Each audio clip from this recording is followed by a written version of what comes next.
Episode of Cannabis Health Radio. I'm Ian Jessup. Corey Yellen is away today. The World Health Organization ranks Vietnam among the countries with the highest rate of cancer fatalities in the world, with 315 people a day dying of cancer. Lung, liver, stomach, rectum, and breast cancer are the biggest killers. An official with the Vietnam Cancer Association says 1/3 of all cancer cases are caused by, quote, agents from unsafe food. And joining us today is Bob Johnston, who lives in Vietnam and has cancer that he has been treating with cannabis oil with great success. Bob, good of you to do this. Thanks very much. Well, you're welcome very much. Good morning. Where are you from originally, Bob? I'm from Pennsylvania. Okay, and how did you end up in Vietnam? I served here during the war. I was in the Navy, on the rivers, and I spent 3 tours here. So it's not a very nice thing to say, but I lost faith in my country. I was watching it go right down the toilet. And about 20 years ago, I made the decision to come back here. And 11 years ago, on July the 4th, I got on a series of airplanes and came back. Why did you want to live in Vietnam? I guess because, in a sense, I grew up here. I came over here when I was 19. I left when I was 22. So, in a sense, this is where I matured. The people, if you take the government out of it, are on a whole a very nice, warm, loving bunch of people, very easy to get along with. And obviously, things have turned out pretty good because I stuck around. And we should just tell listeners that if they hear motorcycles and trucks, those are vehicles that are going by your residence, correct? Yeah. Great. I live on a very quiet street, but there's still more motorbikes here than probably any other country in the world. Bob, what's life like for you in Vietnam? Right now, I'm almost completely retired, so it's mostly just writing. I'm a published author. I've got photography to keep me busy, and I travel. Plus, I just moved into a different house. I live right, I'm 10 minutes from the beach if I walk really slow. Life is just very easy, and it's very cheap. I'm renting a 5-room house with a loft. Now it's not a new house, it's an old house, but I'm paying $150 a month in rent. Wow. Now, do you live in a smaller city or a larger one? I live in a place called Tiwa, which is on the south central coast. The city, they say, has a little over 200,000 residents, but probably 50% of the residents are counted that live in the countryside outside of the city. It's medium-sized. We get only the occasional tourist here. So life is very slow, very laid back. Bob, let's get into your issue with cancer. The pictures you sent of the cancer behind your right ear were quite horrific, actually. Tell me when you first noticed something was wrong. That was an area that I also had psoriasis in for about 10 years, maybe a little bit longer. And at first, all I noticed was a pimple.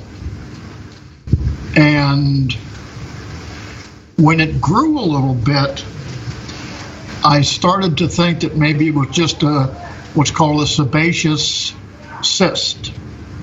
And I went to the hospital here, which is a step below going to a veterinarian. And I had a friend here that was a doctor, or that is a doctor. I went to see him, and he told me that he couldn't do anything with it, couldn't do anything about it. I wound up in what's called an international hospital in Da Nang. They told me they couldn't do anything about it, but they did a biopsy at that point. It had grown to the size of, I'm trying to relate it to something easy. It was probably 10 centimeters across, maybe 15, by the time I got to Da Nang, and they did the biopsy on it, and it was still growing. And when they did the biopsy, I waited for about 2 weeks, and it came back as cancerous. And was it growing rapidly? It didn't do a lot until they did the biopsy. Once they did the biopsy, it started to grow like crazy. Now, what medical treatment did you undergo, Bob? Well, they said they couldn't do anything for me in Da Nang. They said they could operate, but they were afraid to. Where it is, there's a whole bunch of nerves there, and it's part of the cyst was directly over my carotid artery. And I'm a foreigner. They don't like to work on foreigners in hospitals here. So I was told to go to a cancer hospital in Saigon. I went to a cancer hospital in Saigon. I went through about 3 or 4 days of tests. That was right before the Tet holiday here. And that's when everything shuts down for, well, these days almost a month. Everything comes to a dead stop. And what month would that be? That was about the middle of February of this year. Of this year, right. And by the time I got down to Saigon, the tumor had doubled in size. It was still growing. It was about half the size of your fist. And it was pushing my ear out of place.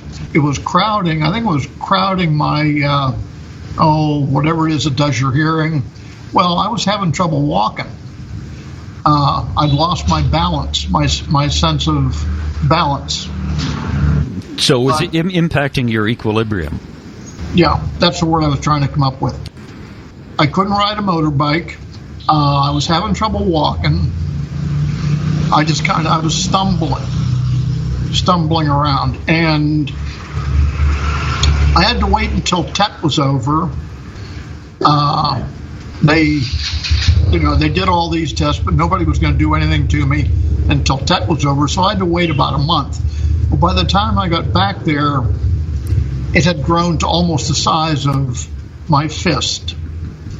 And it was ugly, and it was seeping pus all the time. By the look in the picture, it looks about the size of a baseball, doesn't it? Yeah, and elongated. I had trouble turning my head. It was ugly. It leaked pus all the time, and it smelled like something dead. I smelled like something dead. So what did you do? How did you get on the road to recovery? I gave up on them. I went with my wife's advice on a person down in the city, Phan Rang's 150 kilometers south of here, to some witch doctor.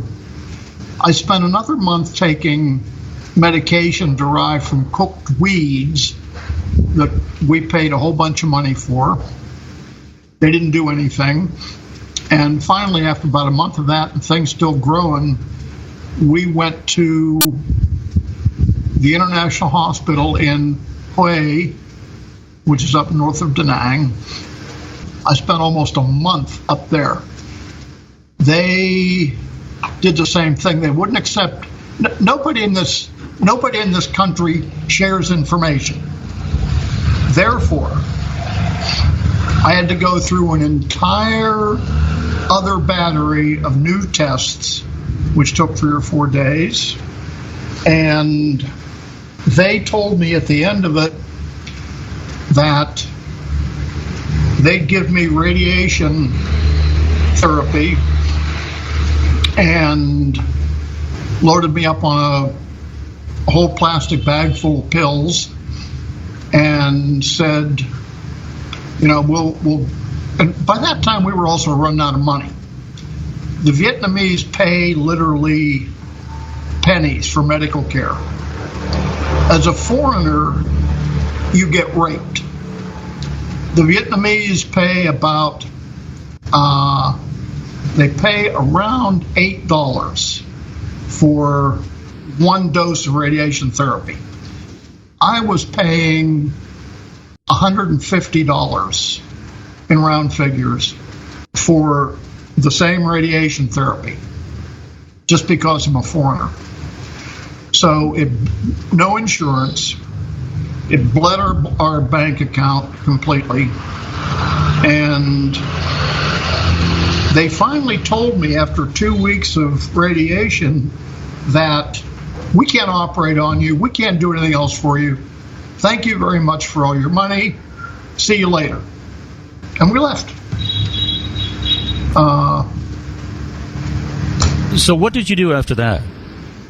I went to a business that we own up in an area called Phong Ya, which is where they have all the caves and the biggest cave in the world. And I frankly didn't know what to do.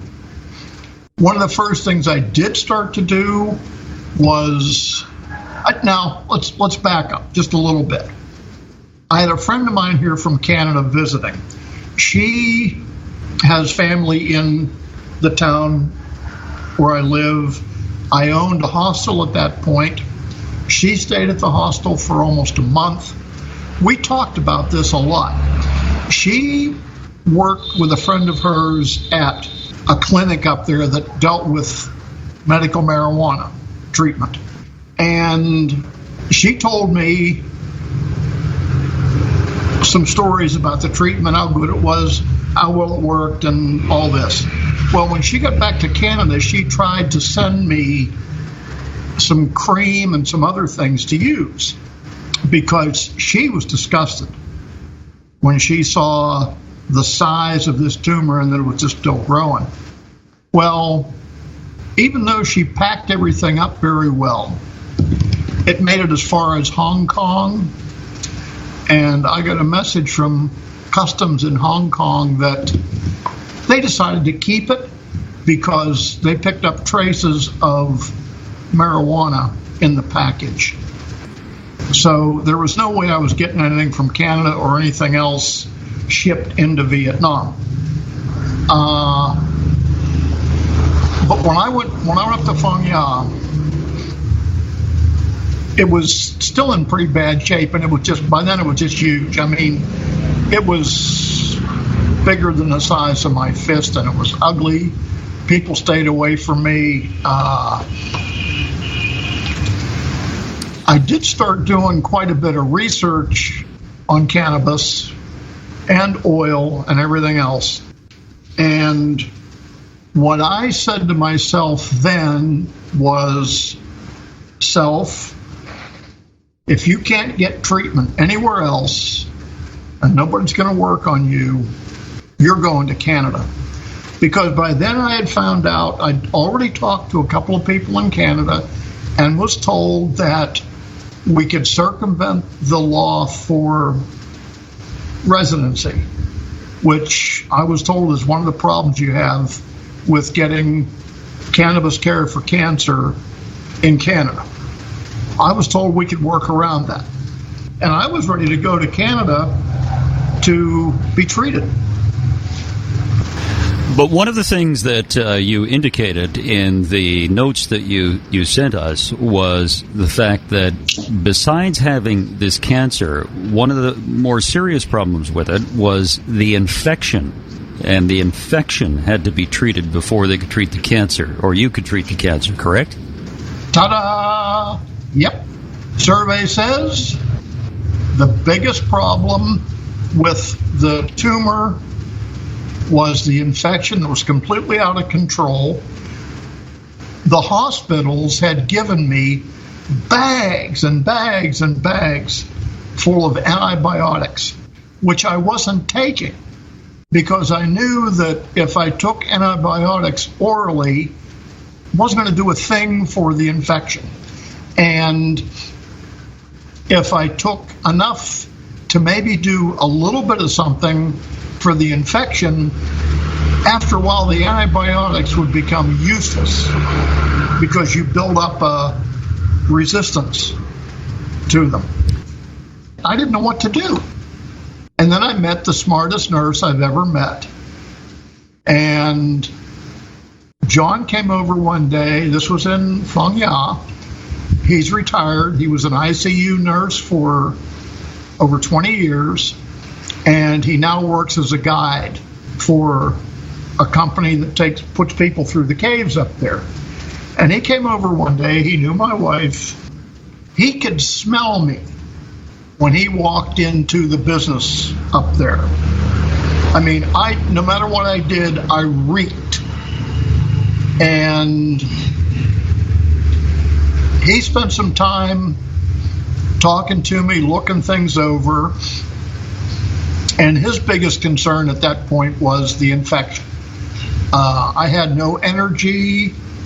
The infection was slowly killing me, along with everything else. Old age, too.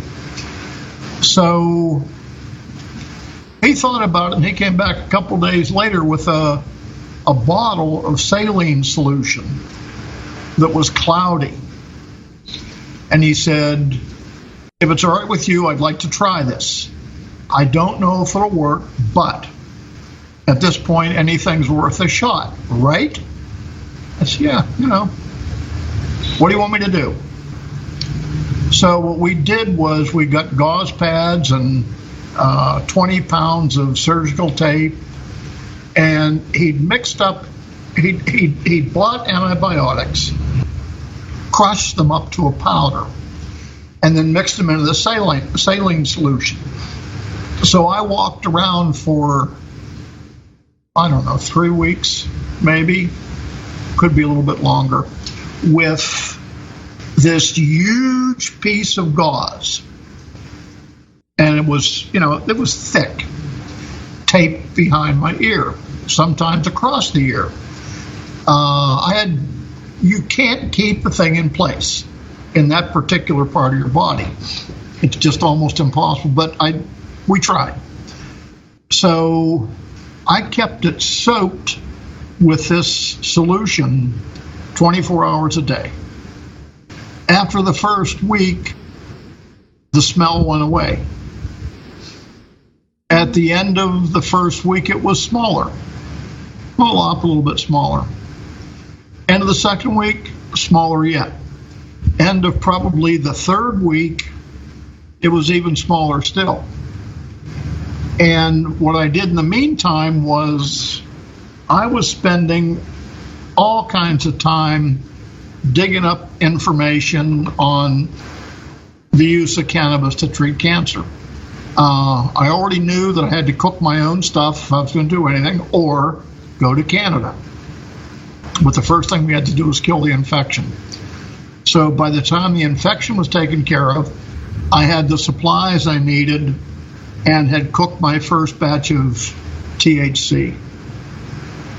So did you use the cannabis oil that you made? Did you use it topically and ingest it internally? Yeah, man. Both. I started to use it topically. I mixed it with a plain cold cream. I mixed it, the THC, a little bit of emu oil, which I had to import from Australia. And I started using it topically. And I would just I would, or I'd have somebody else smear the stuff on and then just cover it with a light piece of gauze to keep dirt and insects and stuff off. And I do that 3-4 times a day. We change the dressing on it. And I was surprised because within a matter of a couple of days, now it got uglier, but within a matter of a couple of days, it started getting smaller. When you say it got uglier, was that the cancer coming out? Okay, what was happening was this tumor was so huge that when we changed the dressing, there'd be huge hunks. I can send you that picture, but don't view the picture before or directly after you eat a meal. I had these huge chunks of yellow, dead skin hanging off of the tumor. And I mean, God, it was ugly. But as more and more of this dead skin came off, the tumor, the first thing that happened was it got a dimple in the center of it, and the dimple just got bigger and bigger and bigger. The bigger the dimple got, the more dead skin we pulled off, the better I was feeling. I started to get my equilibrium back, and the tumor just kept shrinking. Bob, when you were applying this topically, how much were you ingesting internally as well? Probably 2 grams a day. Sometimes a little more, depending on the time of day and a bunch of other factors. I was putting it in food. I started baking brownies with reduced sugar content in them, so they were a little bit bitter, but you don't do it for the sugar. And when I cooked some other foods for myself, and I was using bud that I'd already treated, run it through the oven and blend it to use with other foods. So, yeah, sometimes it was probably as high as 3 grams of THC that I was taking. So you were getting pretty high. Yeah, I was very easy to live with. I pretty much, my evenings, and that's what I do. During the day, I didn't do a lot. But in the evenings, after I ate, I found that I couldn't sit in the business. The best thing I could do once I started to mellow out was just disappear and go to bed. So that worked out very well. Did you notice that the ingesting of the cannabis helped you in any other way in terms of your health?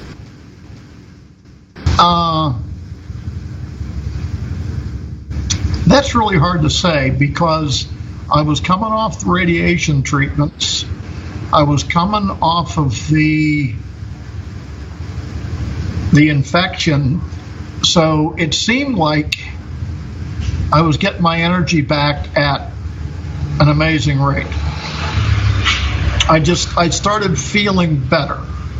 And the other thing that probably entered into that was the smaller the tumor got, the more of my life I got back. So the thing that I lost for 4 or 5 months was quality of life. And I suddenly got that back. So I had a general feeling of well-being that came along with all of this. So, Bob, earlier this year, you have this growth behind your right ear, which is the size of your fist, larger probably than a baseball. You treat it with antibiotics and this emu oil cream to deal with the infection. Then you treat it with cannabis oil, both internally and externally. What does the area look like today? Well, I can send you a picture of it, but there's almost nothing left. Due to the size of the tumor, there's still an area of disfigured skin, but the area that's left is probably the size of an American nickel.